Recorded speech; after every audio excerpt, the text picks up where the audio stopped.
14 décembre, une nouvelle séance que l'UMM voulait conclusive, donc séance qui a commencé à 14h15 et qui s'est terminée à 2h30 du matin.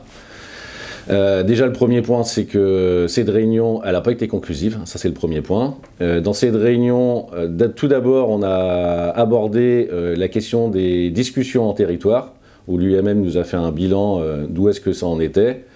Là-dessus, on a pu constater que concrètement, aucune négociation n'est lancée pour une prime conventionnelle territoriale, qui a été constatée par l'ensemble des organisations syndicales. Ça, c'était le premier point. Le deuxième sujet, ça a été le sujet protection sociale. Donc, je pense que vous avez regardé soit la dernière vidéo, soit l'écho des négos qui était très explicatif sur les garanties qui étaient proposées, la répartition des cotisations. Donc, lors de cette séance de mardi dernier, nous sommes revenus, l'ensemble des organisations syndicales, pour faire des contre-propositions. La CGT a apporté une répartition des cotisations comme elle l'avait demandé depuis le début, 60% à la charge de l'employeur et 40% à la charge du salarié. Donc, sur cette proposition-là, les autres organisations syndicales en ont fait une autre, à savoir rester dans le cadre de la proposition de l'UMM uniquement en augmentant la question de l'invalidité pour les mensuels, de passer de 70 à 75%, et une répartition de cotisation pour les non-cadres avec 57% à la charge du salarié et 43% à la charge de l'employeur.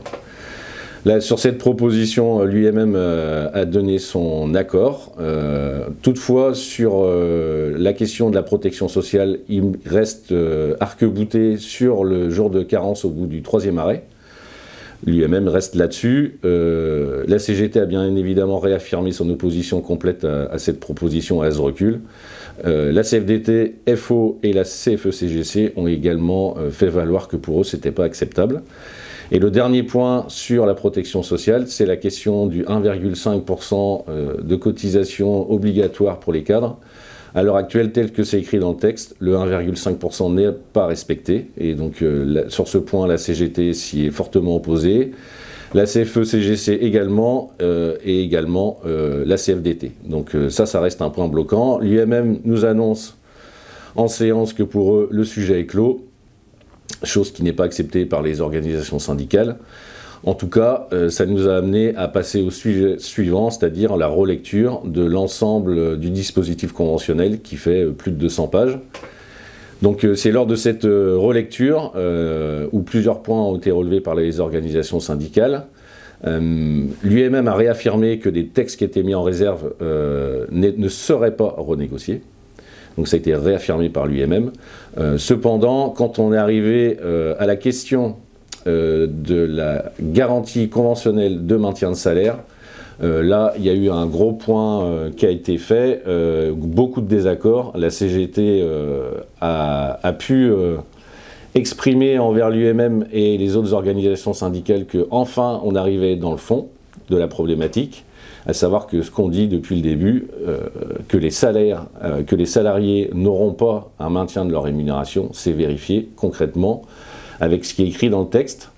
Les autres organisations syndicales ont aussi découvert cette réalité, ce qui a amené un blocage très profond dans la discussion.